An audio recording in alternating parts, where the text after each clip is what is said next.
নমস্কার বন্ধুরা, আমি আবার চলে এসেছি নতুন রেসিপি নিয়ে।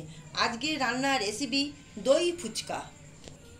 বন্ধুরা, প্রথমে আলু আর কাঁচা লঙ্কা সেদ্ধ করে নিয়েছি, তারপর মেখে রেখে দিয়েছি।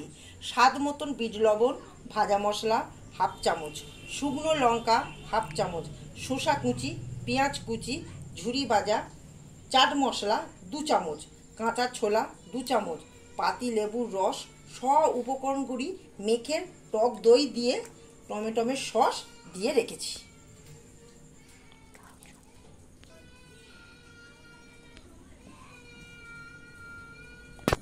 বন্ধুরা, কড়াতে আমি তেল দিয়েছি, দিয়ে ফুচকার পাঁপড় আমি কড়াতে দিয়ে ভাজছি। দেখুন,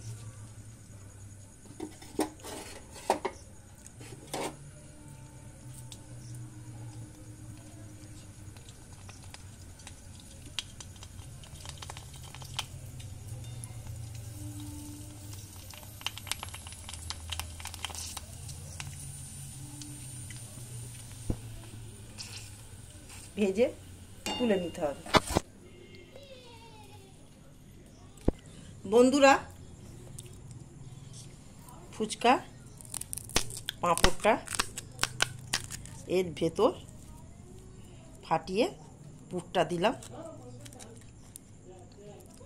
তারপর টক দইটা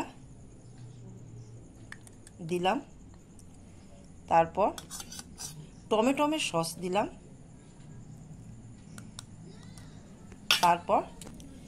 তারপর এই চাট মশলাটা টক দইয়ের ওপর ছড়িয়ে দিলাম। চাট মশলা দিলাম, এই যে দেখুন,